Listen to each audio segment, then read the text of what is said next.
We are passion, enthusiasm, and drive. Human courage before the challenge. We are the strength beyond the obstacle. The ascent and the descent. The highest peak. We are the lightness of a child. Open eyes to the world. Our hearts beating as one. We are timeless beauty. The beauty of history and invention. Of creative talent and the future. Beauty, Italian spirit, vibrant and dynamic.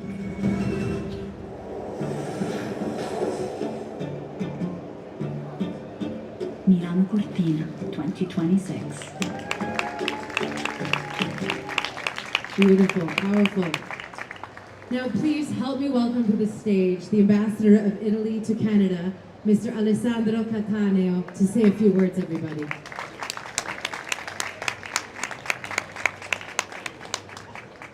Hi, thank you so much. It's really a great pleasure to be with you tonight to celebrate the 2026 Milano Cortina Winter Olympic Games. So I'm so happy, thank you, to be here alongside CEO Andrea Barnier, President of the Canadian Olympic Committee, Mrs. Tricia Smith, and many more members of Canada's outstanding sports community and advocates of the Olympic movement. And I'm very grateful to all the friends that helped us put together this beautiful evening. ENIT, the Italian Tourism Agency, our Consulate General in Toronto, ICFF, and all the friends that contributed to doing this. So it will be the fourth time that Italy will have the great honor to host the Olympic family after Cortina 1956 and Turin 2006, the two Winter Olympics, and then of course the very famous Rome 1960 Summer Olympics. These games, of course, we all know, are not just about sports, are about creating a community of values, are about enforcing our spirit of friendship, our solidarity of being part of the human family, our, let's say, commitment to found a better future for future generations with an endeavor that wants to put together economic sustainability, a vision for the future, and creating, let's say, infrastructures that can serve the need of our societies. As an ambassador to Italy, I also would like to underline how much this endeavor will add to the already thriving bilateral relations that span from economy to culture, from links between our societies, and all the forms and manifestations of the friendship between Italy and Canada. I'm also particularly glad that this presentation happens within the beautiful Italian Contemporary Film Festival that I have been lucky enough to attend, both here in Toronto and also in Montreal. So really congratulations to all those who have made this beautiful evening possible. Thank you so much, and I really look forward to enjoying the movie tonight of presentation of the Milan Cortina Olympics. Thank you so much. Grazie mille, Ambassadore. Thank you. It means a lot to have you here with us, and thank you for your warm words and your support. All right, now let's take a quick journey to Italy, and you don't even have to pay for a ticket. Discover the breathtaking venues that will host the Milano Cortina 2026 Olympic and Paralympic Winter Games. Maybe I'm going to get out of your way. Milano Cortina right in front of the screen. 2026, the first widespread Olympic and Paralympic Games. A unique opportunity for communication and prestige. 13 Olympic competition venues, 5 Paralympic competition venues, and great unforgettable ceremonies. 16 Olympic and 6 Paralympic disciplines. 2 million spectators expected on site. 2,900 Olympic and 600 Paralympic athletes from more than 90 countries.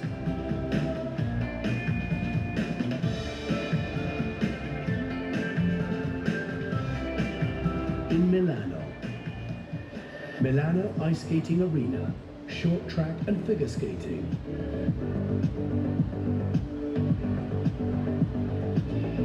Milano Speed Skating Stadium, speed skating. Milano Santa Giulia Ice Hockey Arena, ice hockey and para ice hockey. Milano Road Ice Hockey Arena, ice hockey.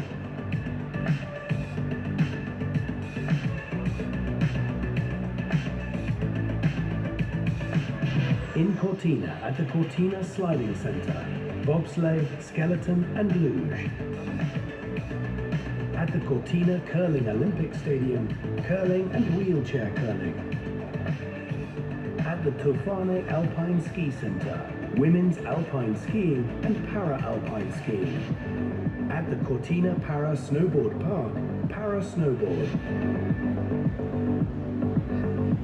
In Bormio, at the Stelvio Ski Center, men's alpine skiing and the new discipline, ski mountaineering. In Livigno, at the Livigno Snow Park and Livigno Aerials and Moguls Park, snowboard and freestyle skiing. In Predazzo and Tesero, at the Predazzo Ski Jumping Stadium, ski jumping and Nordic combined. At the Tesero Cross-Country Skiing Stadium, cross-country skiing, Nordic combined and para-Nordic skiing. The Olympic biathlon will take place at Anter Silva Biathlon Arena. The great ceremonies at the Milano San Siro Olympic Stadium, opening ceremony of the Olympic Winter Games. At the Verona Olympic Arena, closing ceremony of the Olympic Winter Games and opening ceremony of the Paralympic Winter Games. At the Cortina Curling Olympic Stadium, closing ceremony of the Paralympic Winter Games. The 2026 Winter Games, the most important sporting events of the next decades in Italy. A better world through sport. This is the dream on which the Olympic spirit is based. Making it happen is possible, starting with Milano Cortina 2026.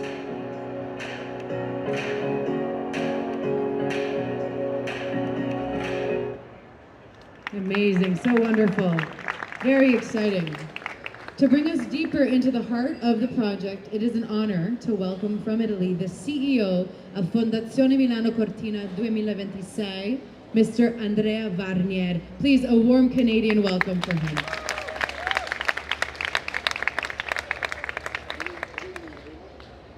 Hello, yes. Good evening, everyone. It's a fantastic place, fantastic location. Congratulations, and it's first of all, thank you, Ambassador Cattaneo, for supporting us in organizing this. This is the last leg of our international roadshow, and also thank you for your participation, Tricia Schmidt, President of the National Olympic Committee of Canada, also IOC member and member of our Coordination Commission, and Karen O'Neill, CEO of the Paralympic Committee of Canada, and all the fantastic Olympic and Paralympic athletes that decided to join us today. And I'm really so glad to be here. It's again, not only because of this extraordinary location, but because we're in Canada, and Canada is truly one of the powerhouses of winter sports, and you have achieved in the history of Olympic and Paralympic Games incredible results. I researched, and you won 225 medals in the Olympic Games and 180 medals in the Paralympic Games. So this is fantastic achievements, and of course the expectation for the next games, I'm sure they are very high. I will not make any comments on your chances of medals, but we are really excited to have your athletes coming to Milano Cortina, and you have an incredibly large delegation. The Canadian delegation will be the third delegation in size after the Italy and US. So it's amazing, and we are expecting all the fantastic athletes that you will bring to our games. But also because you have an incredible tradition in organizing games, of course, from Montreal, Calgary. You've seen some of the images that we still use because one of our greatest alpine skiers did a lot of good things in Calgary. And of course, Vancouver in 2010, which were the games right after the Torino 2006 games. And for us was a fantastic way to give. So Vancouver came to Torino for the flag handover, and we really spent a lot of time with the colleagues of Vancouver, and it was a fantastic relay. Great games, and of course everybody remembers the hockey final, and we hope that we'll have something as exciting in Milano next year. Now, I need to say something about our games. That's why we're here. So we really believe that we are preparing a very special edition of the games. First of all, it's the first time there is two cities in the name of the game. So it's Milano and Cortina. And as you've seen in the video that we just shown, it's not just two cities. It's actually much more. And it's and this uniqueness that of course brings a number of operational and logistic challenges. It's a choice that was made not because we wanted to do crazy games, but because we wanted to be sustainable from the very beginning. So the idea behind these games is to have a big city like Milan, the most contemporary city in Italy, telling a lot about our what we see looking into the future. And then we decided to use a big piece of the Alps. And the reason for that is because we decided to go in places where already existing infrastructure were operating. And so we didn't want to build important and relevant infrastructure where there was no tradition, there was no expectation for that. So that's a very important choice that will change the games, winter games, especially in Europe, we believe. So instead of building a ski jumping facility in a new place, we decided to go where the ski jumping facility already existed. We made it better, and in that place, not only the existing infrastructure out there, but there is also passion and knowledge about the sport. That's also a big difference. So we find the right people to work with us, and we will find exciting population waiting for the games. And this is, I think, is very important. So this concept of widespread games is something that we think is an important legacy for the future. And if you think about it, already in 2030, so the games after us will be in the French Alps. So same model. And I believe really that in Europe especially, there's no other model for sustaining winter games. But this is not only about sustainability. Most of the cost that we're putting into building infrastructure is to make better transportation infrastructure, better things that will be left to the local population for the future. And another very important thing is inclusivity and accessibility. We know there's a lot of road to do to make our cities, our mountain location truly accessible. And I want to give you an example. Have you seen that we will have our closing ceremony for the Olympic Games and the opening ceremony for the Paralympic Games in the arena of Verona? This is a Roman amphitheater for the 1st century, and the Italian government decided to invest 20 million euros to make this location truly accessible. It's been used for the last 100 years to host the opera season. It hosts concerts, but it's not really accessible because it was said, well, it's such an old monument. You cannot make it accessible. You ruin this monument. And we said, no, we want to make this monument accessible, so it will become accessible. And I think this is a very strong message, because if you can make accessible a Roman amphitheater, it means you can make accessible everything in an entire country. And I think there's a very strong message for our legacy. And of course, talking about inclusion, I think also since we're in Canada, it's important to notice that CBC just signed a contract with us for broadcasting the Paralympic Games, and this is very important because we believe that it's an incredible event. We really love the Paralympic Games, and we're happy that the CBC just signed with us. Now, just a few more things about what's happening. Of course, we're entering, it's just over 200 days, 204 days to our game, so we're going through the operational phase. We are already starting to creating our, for example, the media center, so the broadcasting center is already being built with the overlay, so to make sure that the broadcaster will come in a very few weeks to start operating. But also we have signs that the population of Italy is really enthusiastic about the games. We had some research, some independent research that showed 80% of the population are in favor of the games, are excited about the games. This is an incredible number that it's almost surprising, but we see this also in some very important programs that we're running. For example, our volunteer program. We expect to use, volunteers are the heart of the Olympic and the Paralympic Games to provide a welcoming smile to everybody. And we are going to have a team of 18,000 volunteers. And we have more than 120,000 applications. So this is fantastic results, and it's unfortunately we have to disappoint many people that will not be able to volunteer. But I think it says a lot about the passion for Olympic and Paralympic Games that we will find in Italy.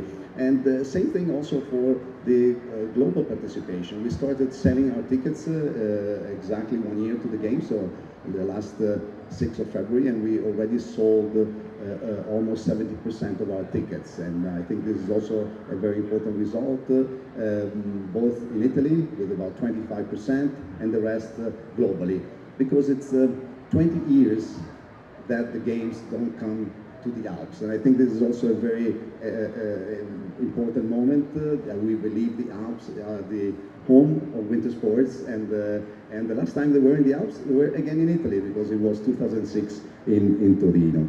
And many other things are happening. Just the other day, we introduced our medals, and we're very happy with the reception they received all around the world. And another important program that we are preparing is a cultural Olympiad, because we really believe that culture and sport have to go together, and it's an important opportunity to use culture to talk about the values of the Olympic and Paralympic Games. And what you will be watching tonight, it's a film that is part of our Cultural Olympiad, and it's a story of a fantastic group of athletes that in the 70s made alpine skiing extremely popular in our country. They were fantastic athletes, and this is a story about them, and it's part of our Cultural Olympiad. So we are ready to welcome you, athletes, but also I hope many spectators to Italy, and I'm sure you will feel at home at Milano Cortina 2026. So thank you very much for your presence here tonight. Grazie, Mr. Varney. Thank you for sharing your inspiring vision with us. You can get cozy. To continue, I invite you to feel the emotion that only the Olympic Games can generate, a tribute to dreams, determination, and unity. Have a look at our screen.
Okay. Very emotional, beautiful spot. All right, we're gonna get cozy, as we hope you are. And it is now my pleasure to invite our very special panelists up to the stage for a conversation tonight on sport, legacy, and on what Milano Cortina 2026 means for Canada and also for the world. So, please join me in welcoming. I'll let you get cozy first and situated. I warn you, the wind is fierce tonight. As you got your haircut, you're good. Welcome. All right, do we have everybody with us? Okay, so tonight on stage with us, we have, of course you've already met, Mr. Andrea Varnier, CEO of Fondazione Milano Cortina 2026. You can wave when I call you out, my friends. We have Mrs. Tricia Smith, President of the Canadian Olympic Committee and IOC member. We have Mrs. Karen O'Neill, CEO of the Canadian Paralympic Committee. Welcome. We have this ravishing duo, Ms. Leah Pereira and Mr. Trent Michaud, Canadian figure skating duo. And we have Mr. Tyler McGregor, captain of Canada's para ice hockey team. Welcome, everybody. It's such a pleasure to have you with us tonight. It really, really means a lot. So I'm going to ask some questions to our wonderful panelists, and we're going to hear them speak. And feel free to express, what you do, and because I didn't sort of include that question in there. So, Tricia Smith. Mrs. Smith, you've lived the Olympic experience both as an athlete and a leader. What do you believe is the most powerful contribution Olympic sport can make to today's global society, especially for young people coming of age in such a complex world? And what kind of legacy do you hope Milano Cortina 2026 will leave for young people in Canada and around the world? Well, that's a loaded question. First of all, bonsoir, everyone. It's really nice to be here with you. I was very fortunate. I am fortunate to have been born in Vancouver, and so we had the Olympic Games not that long ago, so I experienced the Games firsthand, and there's nothing like sport to bring people together, and there's nothing like the Olympic Games in sport. It's the best athletes in Olympic sport all together, same place, same time, and as we say in hockey, no one's waiting for the playoffs. It's now that you're going to perform, and there's a magic to that. And I think we felt that magic in Vancouver and in all of Canada. It brought the country together like nothing else. And I know Milano Cortina is going to do the same for Italy, especially because you are spread out all over the country, and people are going to be able to touch and feel the Olympics directly. And so I think that's going to be fantastic. In terms of as an athlete, when I was training for the Olympic Games, our coach was hired by the Italians. And we wrote a letter to him, as you did in those days, and said, can we come and train with you because we don't have a coach now here in Canada? And he wrote us back and said, yes, please come. And we wrote him and told him when we were arriving. I don't know how it worked in the old days without phones. They picked us up at the airport, and we trained with the Italians. They embraced us like a family. The next generation of my family are all friends for the next generation of the Italian cohorts. So it brings people together in that way as well, in that individual way. And you find out through the Athletes Village or through experiences like I had training in Italy that we have more things in common than we do different. And so, the Olympics will bring that, and Paralympics will bring that to Canada through our athletes, but it'll be powerful in Milano Cortina. So I'm really looking forward. In this day and age when things are troubled around the world, it's a time that can bring us together like nothing else. Thank you. That's wonderful. Thank you, Tricia. Okay. Thank you. Karen. Mrs. O'Neill, you've spent your career building more inclusive systems in sport. How can sport lead broader change beyond the field of play? And what would a meaningful legacy from the Milano Cortina 2026 Games look like for the Paralympic community at large? Okay. Another big question. We okay with this? It's a little hot. Testing? Okay. Um,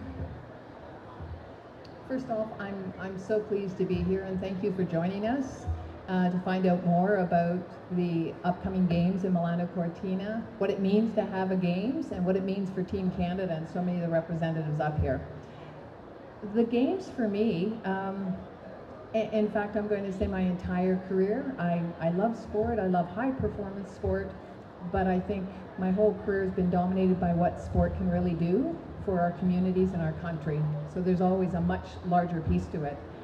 If I think back to even some recent games, London Games 2012 and Channel 4 partnering up with the games and what they brought for the awareness and education for persons with a disability, it transformed the entire culture of the country and is still used as an example of gold medal standard of how a games can change a community and a country. When I think of our recent summer games in Paris, and it's an older city, and there were some concerns, quite honestly, going into Paris about accessibility.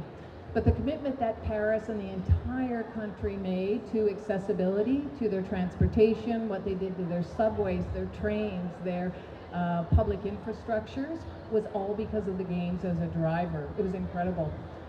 If I take that back to even some Canadian examples, my colleague David Shoemaker, CEO of the Canadian Olympic Committee, because we often talk about this, about the power of the games and what it means for nation building.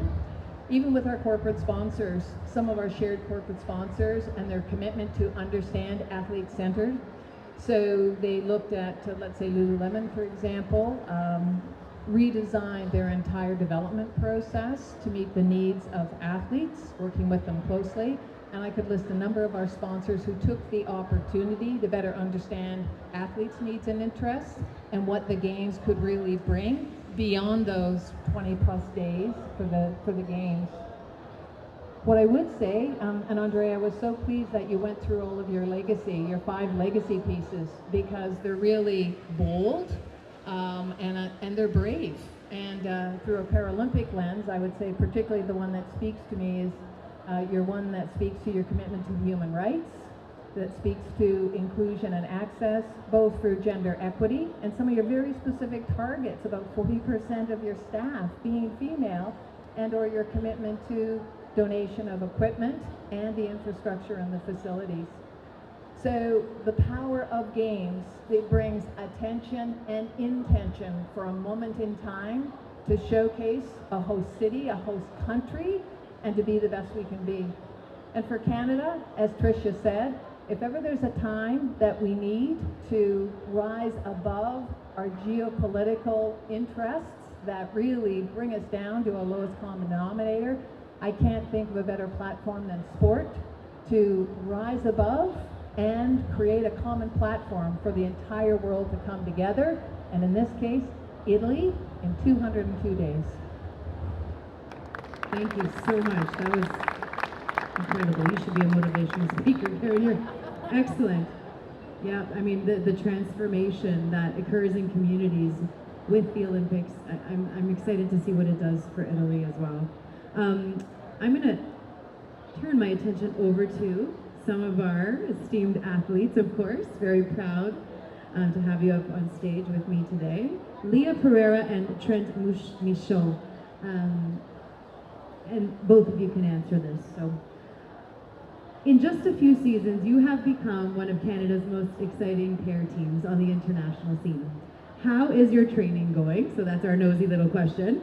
And as your momentum continues to build, what are your biggest hopes and goals as you look ahead to Milano Cortina 2026? Also, what would it mean to skate together on Olympic ice in Italy? Just for a little introduction, we are Team Canada pair skaters, aspiring Olympians. This would be our first Olympics together, so very inspiring to just be here tonight, like on this panel with all of these like very esteemed people. It's very cool, and we're feeling very honored to be here. Training has been going well. We've had our heads down. We like 202 days is mind-boggling a little bit, but we are just like excited and so motivated by this event and this possibility. Yeah, we're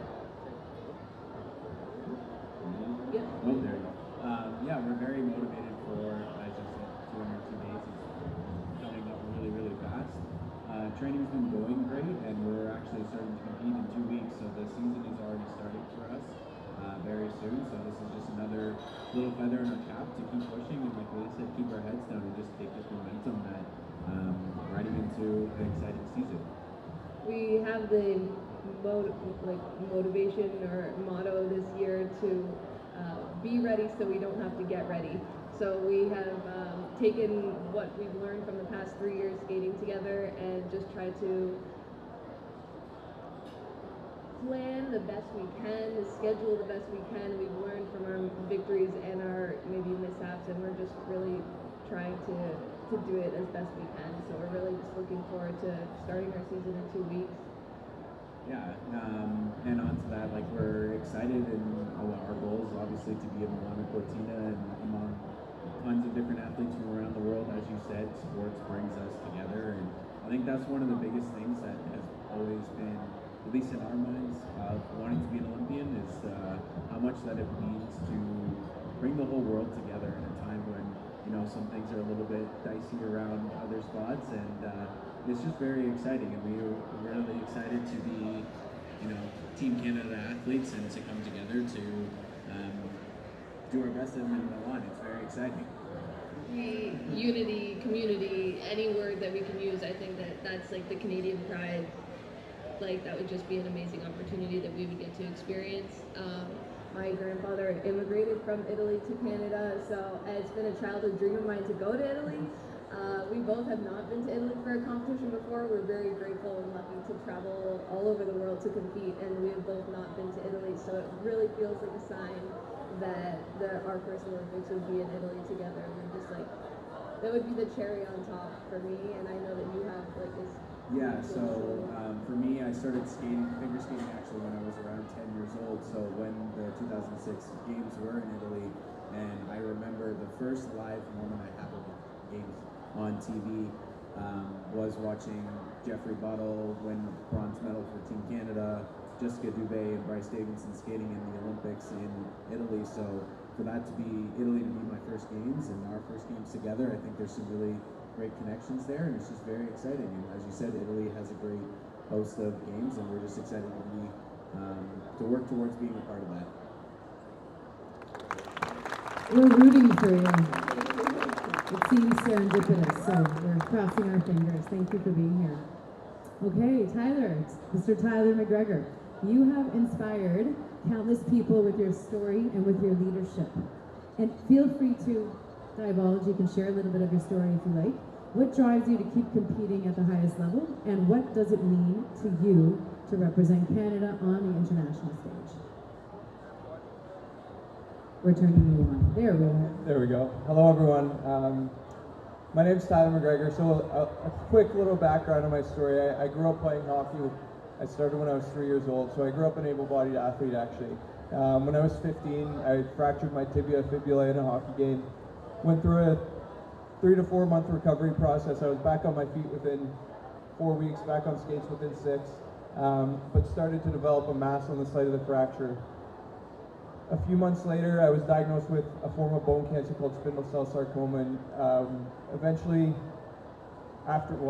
through an 8-month chemotherapy protocol, had my leg amputated above the knee. And so that's what led me to parasport, this desire to continue to play a sport that I was obsessed with.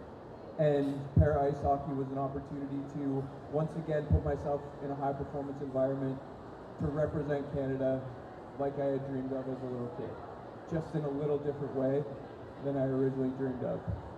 And so that's a little bit of context. I've been to 3 Paralympic Games now. Milano Cortina will be my 4th. And I think at this point, I'm heading into my 14th season representing Team Canada. I think at this point, like, what continues to motivate me is the continued pursuit of excellence and trying to find better from myself and my teammates year after year, regardless of the result at the end of the season.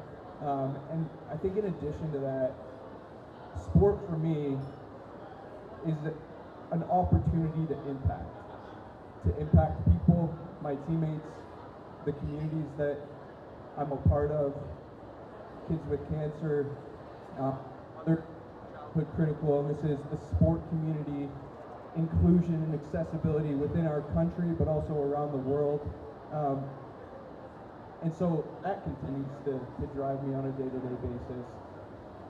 And lastly, what it means to represent Canada. It's the highest honor I've ever had in my entire life, and I pinch myself as a kid from Forest, Ontario, a town of 2,200 people, that I've had the opportunity to do so. I think it's an opportunity for me to represent all that's great about Canada and all the values that we embody, the kindness, the respect, the work ethic. I'm pretty much wrapped up anyways. But it is an opportunity to, whether we're competing domestically or internationally, to truly represent what Canada is and all the phenomenal people that comprise our beautiful country.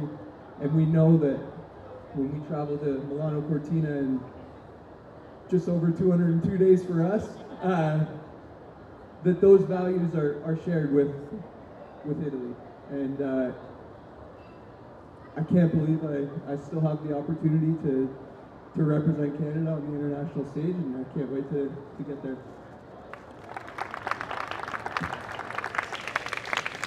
Tyler, you are so full of joy, and that's probably also what keeps you fighting, and you're just, what a success story. Thank you for sharing. Beautiful. Okay, Andrea, we share the same name, by the way. Andrea Varnier, this evening you've heard the passion from our Canadian athletes and our leaders. How is Italy preparing to meet these expectations? What kind of emotional and social legacy do you hope the Games will leave for the world and, of course, for our beautiful Italia? Well, yes, for me, it's very difficult to explain what I'm feeling after listening to you and to you, because organizing the game is not, it's a fantastic job, I love it, but it's also sometimes a bit difficult. A lot of pressure. I mean, I think actually it's 204, so don't take 2 days away from me, please, because every day counts. And we always tell ourselves, and I tell my people, you know, the people working with me, listen, think that when you come to the office in 93 countries around the world, there's people, you know, some, you know, maybe a little younger than you, but that they go and they train, and their dream is to come to Milano Cortina and win a medal, and so that's a motivation. But then, you know, we're so taken with our job, and it's really rare to have the opportunity to listen to the athletes, and you know, and so it's great. So it's really gives me a lot of energy, you know, to hear your dreams and your aspiration, and you know, and your message to the world. So this is. So thank you, really, thank you. It's so it's good to come here and talk to you and talk about our games, but also it's good because it gives me the extra energy for this last 204. I think it's 4. And then in terms of legacy, I think a lot was said by you guys, and we really hope, among the many things, you know, you do the official, you know, legacy projects, but. I think the most important wish that I have is that people like you, and you know, will inspire our generation of young people in our country. There is so much need for young people to continue doing sports, and we really believe that. We think that sport can make our society better, and unfortunately, it's not easy sometimes to get the right motivation to young kids. And so we have an educational program. We're trying to do as much, but I think in the end, it's what you will do on the field of play, what you will do in the field of play, that I really wish will inspire our young Italians, and that will be the best legacy for us with this game. So thank you all for this. Thank you all. Amazing. Grazie mille, Andrea. All right, well, we now have a wonderful and rare opportunity. We have some time for questions from you, from our audience members. So if there's anything burning inside of you and you'd like to ask any of our athletes or any of our higher ups here, they have the answers for you. Is anyone feeling brave? And you can put your hand up, and maybe we can see if we can get a microphone over to you. Wonderful, thank you. Do we see a hand? Perfect. Hello. Hi. Thanks so much for this. We are so excited to go to Italy. What is Italy excited to showcase to the world? Fantastic question, and you know that one of the reasons why a country decides to host the games is to show its beauties, its values to the world. And so again, we work for the athletes, but then the reason why there is investment, there is all this work was done because we want to everybody appreciate Italy. I know it's a lot of people already do, you know, because of our tourism, but I think through the games you can show maybe a different face of the country. And of course, there's Milan, but you know, the idea of going through the Alps in such a spread way, it will show us, it will enable us to show many different pieces, because each one of the villages that you've seen, even if they are relatively close, they have so much history and so much diversity, and I think that's something very special that I think we can show the world. So different cultures, different food, different languages, and I think that will be a fantastic experience for everyone who will come, not only the sport events, but all that is around that. You said different food, really great food. I think we all can agree on that, right? Yeah. Okay. Who else? Who else has a curiosity, a question? Do we have another hand up right in the back? Wonderful. Hello, Thomas. It's Thomas. Sure, getting up a little slowly, just had new hip put in. Thomas Pigeon from Vera Vita magazine. I have the privilege of living in Italy and in Canada. Love the wine, love the food, love the culture, love the football. But we own hockey and skiing. So my Canadian friends over here, how many gold are we going to bring back to Canada this year?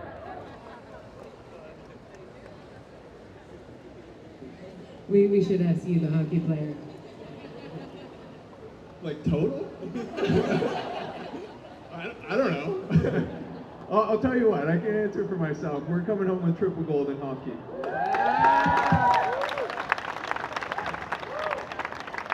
Perfect answer. All right. Who else? Don't be shy. Canadians, we are a very polite crowd, aren't we? Do we have any other questions from the crowd tonight? Oh, yes, thank you so much. We'll get you a microphone right over here in the blue top. And you can direct it to somebody specifically if you want. This is specifically for the athletes, so I'm curious, what sport other than your own are you excited to see while you're in Italy? In Trenton, Leah, let's just assume you're going there. We're putting that energy up for you.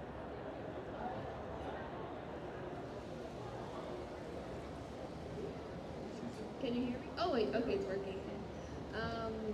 I mean, Trent and I, when we went to the Olympic Lab, we were discussing the different venues and how everyone is a little bit more separated, and how this was kind of a newer Olympic idea. And when we got grouped out into our little cohort section and we're with the athletes in our section, and we found out that we were with hockey and speed skating, I think we were both very excited about that. I'm very excited to watch Team Canada bring. But we're also very excited to be with the short track speed skaters, I think, and long track speed skating as well. You know, I think ice is in our veins, literally in our blood, so it's very exciting to watch any of those sports. But we're lucky that we're in our cluster, that there's some of our favorite sports are already in there. So.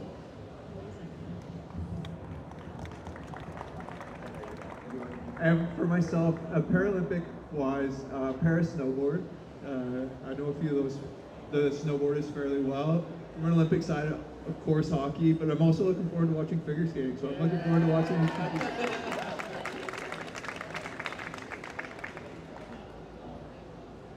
Thank you so much, everybody. All right, we have time, I think, for one more question. Does anyone else want to ask any of these fine folks up here? Oh, we see a hand right there, back on the right. Thank you. Thank you for your questions, by the way. It makes for good conversation.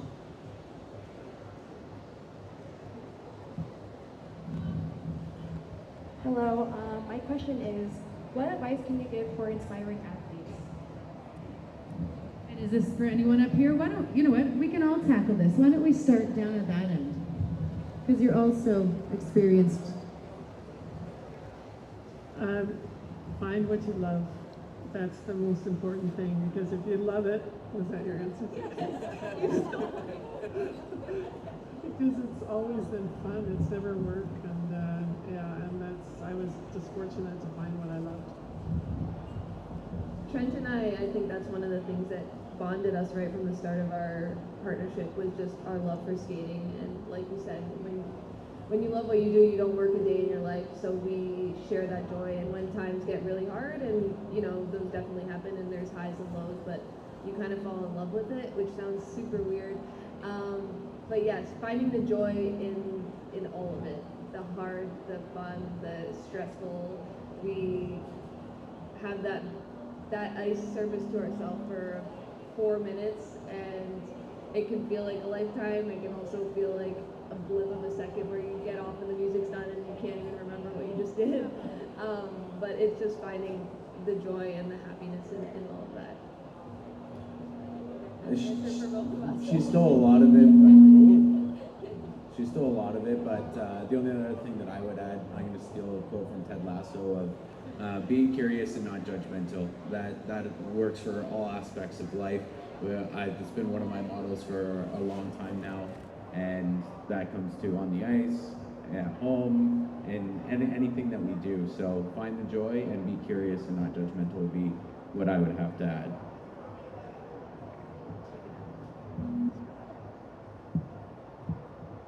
All right, I 100% agree in finding something that you love. I would say in terms of a specific habit to develop for an aspiring athlete, and this may be the title of a book, but I would say eat the frog first. Do the hard things first. Like, I think it's so important to be great at anything. You have to tackle the hard things first, or learn how to do hard things and how to navigate difficult moments. Whether that's in the context of a game or life, whatever it is, I think that's an important lesson to learn in whatever you choose to do. I'm a non-Olympic, Paralympic athlete up here, so I'm going to take it maybe from another angle. And because of, I'm always looking at it from an athlete leadership standpoint, and like many of them up here, what they do on and off the field and after competition. And so I would say find your voice. Be loud, be bold, don't be small, be really big, and don't back down. And I feel really strongly about that. And if there's any way we can continue to support our athletes and their voice and how it counts, we would do that.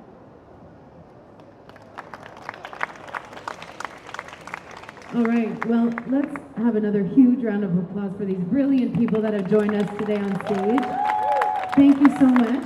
Our panel is officially done. It was an honor to have you all up here with me, and thank you for sharing your thoughts and your inspirations. Absolutely, we're going to take a photo. Shall we stand or shall we sit? Okay, let's do that.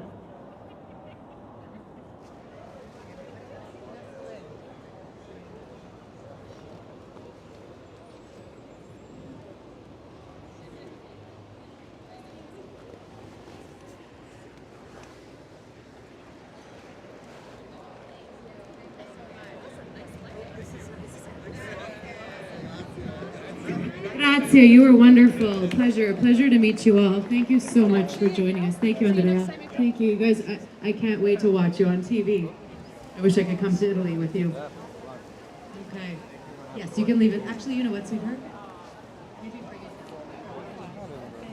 Thank you. Wonderful.